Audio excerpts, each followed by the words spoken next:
Hello students, आज आप लोग के सामने class 12th Hindi medium mathematics का लेक्चर 1, क्योंकि आज एक नया टॉपिक आप लोगों का है सारणिक। चैप्टर 4 होगा ये। तो सारणिक का ये आपका लेके उपस्थित हूँ। चैप्टर 4 सारणिक।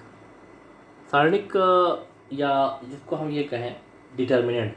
अब अगर इससे पहले वाला जो चैप्टर आप लोग पढ़ चुके आव्यूह, अगर कोई भी एक आव्यूह है, मान लीजिए ये दिया गया है, और उस आव्यूह के जो एलिमेंट हैं, मान लीजिए ये A1, ये A2, ये A3 हो गया, ये B1, ये B2, ये B3 हो गया, ये C1, C2, C3, ये एक आव्यूह है।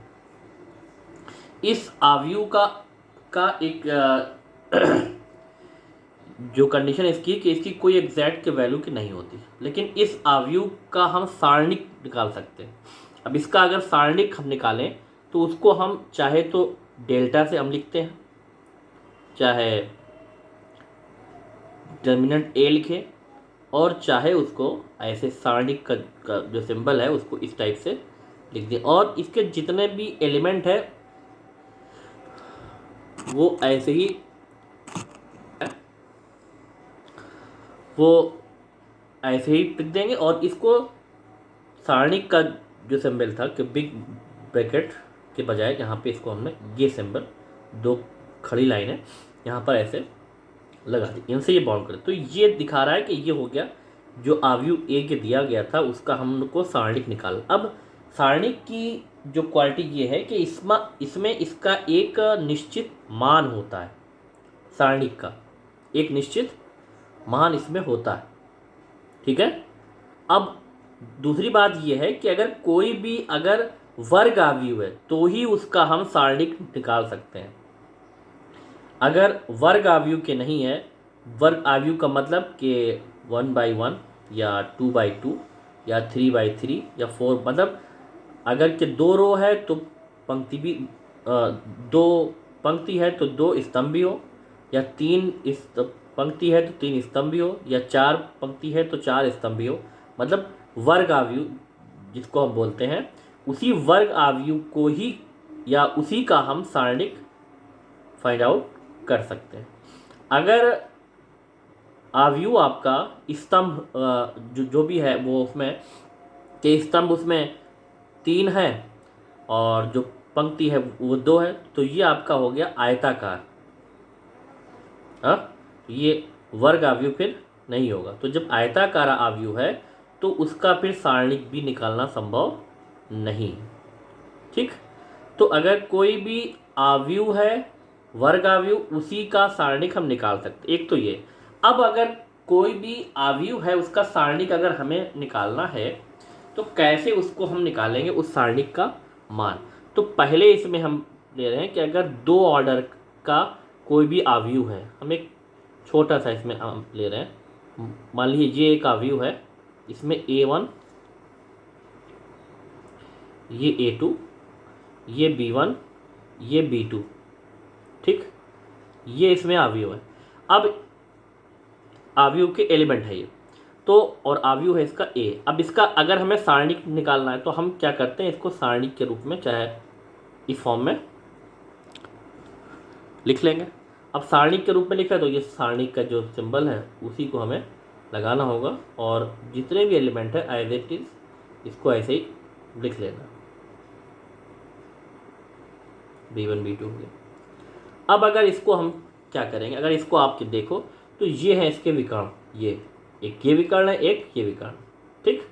एक ये विकर्ण है और एक ये विकर्ण। अब इसमें अगर इस सारणिक का मान अगर हमें निकालना है तो हम क्या करते हैं, जो इसका मुख्य विकर्ण, जैसे ये वाला वो मुख्य विकर्ण जो उसका A11 वाला जो एलिमेंट होता है उससे होके, तो जो मुख्य विकर्ण है उसके जो एलिमेंट है उन दोनों का गुणनफल, मतलब A1 B2 इसका गुणनफल, और उसमें से क्या करना है, माइनस कर देना किसको, जो दूसरा विकर्ण है उसके दोनों अवयवों के गुणनफल को। तो ये अगर इसका मल्टीप्लाई होगा तो A2 B1, ये इस हिसाब।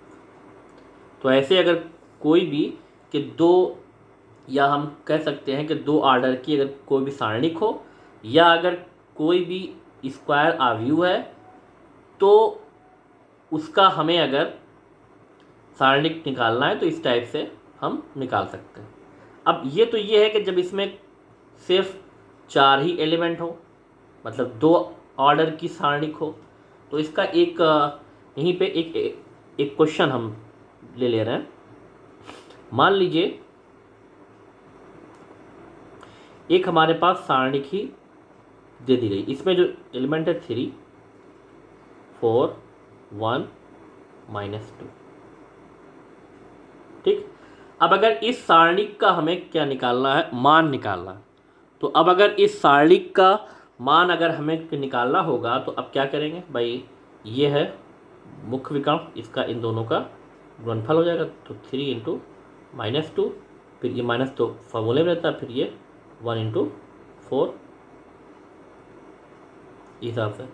तो अब इसको हम सॉल्व कर लेंगे तो -6 और इसका इसमें आया तो -4 हो गया, तो ये ऐड हो जाएगा, तो ये इसकी जो वैल्यू आ गई वो -10। तो चाहे इसको ऐसे ही डायरेक्ट लिख दो, चाहे इसको हमने अगर डेल्टा मान लिया तो ये सारणिक का जो मान आ गया वो -10 आ गया, ठीक। ये है जब कोई भी सारणिक 2 ऑर्डर की हो तो उसका मान किस प्रकार हम निकालते हैं, ठीक है। दूसरा इसमें, अब अगर सारणिक का आपकी उसमें तृतीय क्रम की सारणिक अगर हो जाए, मान लीजिए एक सारणिक है यहाँ पर, इसमें एलिमेंट है A1, B1, C1, ठीक, A2, B2, C2, ये A3, B3 और ये C3, ठीक। तो अब इसमें क्या होगा भाई, अब अगर इसका मान अगर हमें कि निकालना है तो थोड़ा सा यहाँ पर आपको ध्यान देना पड़ेगा। क्या ध्यान आपको देना है कि इसके लिए ये जो है किस, इसका जो एक्सपेंशन करना है वो किसके सापेक्ष करना है, पहली पंक्ति के सापेक्ष या दूसरी पंक्ति के सापेक्ष या तीसरी के सापेक्ष या पहले स्तंभ के सापेक्ष या दूसरे स्तंभ के सापेक्ष या तीसरे स्तंभ, किसी के स्तंभ या कोई भी पंक्ति के सापेक्ष आप करो, इस सारणिक का जो भी मान आएगा वो समान आएगा, ठीक है। तो किसी के अकॉर्डिंग हम कर सकते। अब इसमें एक चीज़ ये है कि सारणिक का जो विस्तार हम करते हैं तो उसका विस्तार करने में हम ये चीज़ अगर 3 क्रम की या तृतीय क्रम की या थर्ड ऑर्डर की अगर कोई भी सारणिक है, उसका विस्तार करने के लिए हम ये देखते हैं कि जिसमें जिस रो या जिस कॉलम में कि 0 कम से कम 1 या अधिक से अधिक 2 अगर है तो उसी के सापेक्ष उसका विस्तार हम कर देते हैं कि ताकि उसके जो और जो स्टेप्स हैं वो 0 हो जाएंगे और एक की वैल्यू आसानी से, मतलब उसमें कैलकुलेशन हमारा आसान हो जाता है। तो बहरहाल अभी इसी में हम देखते हैं। तो पहले इसका विस्तार कैसे होगा, तो अब हम ये देखें, मान लीजिए हम इसका R1 के सापेक्ष इसका विस्तार हम कर रहे हैं, किसके, ये R1, भाई ये R1 है, पहला पंक्ति R2 और ये R3, तो R1 के सापेक्ष करना, तो इसका जो पहला जो अवयव है वो है A1 यहाँ लिखा हमने, ठीक। अब इसके बाद ये जिस पंक्ति और जिस कॉलम में है, जिस पंक्ति और जिस स्तंभ में है उसको हम ब्लॉक कर देंगे, मतलब उसके एलिमेंट को नहीं लेना। अब जो कुछ के बच रहा है उसको सारणिक के रूप में ऐसे ही उतारने का। भाई अब इसमें ये बच रहा है तो ये B2, C2, ये B3, C3, ठीक, ये हो गया। अब इसमें एक चीज़ और भी ध्यान आपको रखनी है, अगर इसके सापेक्ष आपने किया है तो ये तो आपका A11 है। A11 का मतलब 1 और 1 इन दोनों को जोड़ेंगे आएगा 2। अगर पंक्ति मतलब इसमें जो अवयव है उसमें पंक्ति और स्तंभ को अगर जोड़े, अगर सम आ रहा है तो उसमें पॉजिटिव आएगा, और क्या नहीं तो माइनस में। और अगर ऑड आएगा, अगर उसकी वैल्यू सम आएगी तो पॉजिटिव, और अगर विषम आ गई तो वो माइनस में उसको रख देंगे। तो जैसे इसमें ये हो गया A12 है, A12 मतलब 2 1 3, तो अब यहाँ पे क्या आएगा माइनस B1। ठीक, अब फिर वही ये जिस पंक्ति और जिस स्तंभ में है उसको छोड़ देना है।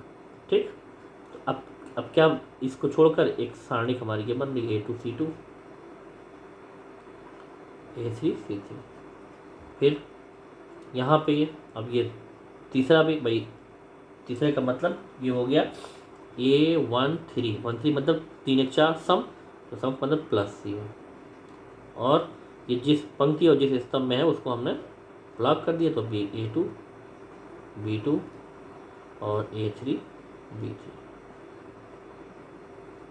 तो अब अगर इस चीज़ को आपने अगर देखा तो ये भाई ये तो आपकी आ गई क्या, ये सेकंड ऑर्डर की सारणी का, उस सेकंड ऑर्डर की सारणी का विस्तार हम आसानी से, अभी इससे पहले बताया कि इसके जो स्तंभ है इसमें से गुणनफल में से इसका गुणनफल माइनस कर देते हैं।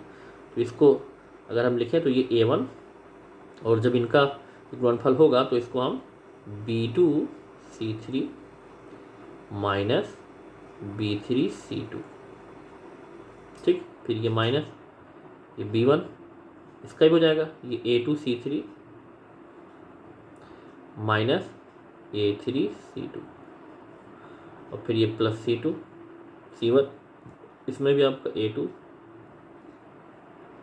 B3 minus A3 B1। ये चीज़ यहाँ पर ये इस टाइप से इसका विस्तार हम कर सकते हैं। ये चीज़ कुछ हद तक आप लोग समझे होंगे। तो इस पर भी एक एग्जांपल हम लेते हैं यहाँ पर इसके विस्तार के लिए। भी और भी कुछ चीज़ें हैं इसमें बेसिक, मान लीजिए 1 2 3 0 1 5 2 1 2, ये एक सारणिक मान लिया हमने। इस सारणिक का हमें मान निकालना है। ठीक है, तो चाहे अगर आप डायरेक्ट समझ गए हो तो डायरेक्ट, और नहीं अभी हम बिल्कुल के जैसे ये होता है उसी हिसाब से उसको आप समझाएं, उसके बाद आप चाहे डायरेक्ट आप निकालिए और चाहे जैसे इसकी वैल्यू। अब मान लीजिए इसको भी हमने R1 के सापेक्ष हम इसका विस्तार करना है, ऐसे ही करना है। ठीक है, तो पहला है 1, ये 1 अब जिसमें है ये और ये ब्लॉक होगा, ये 1 5 1 और 2।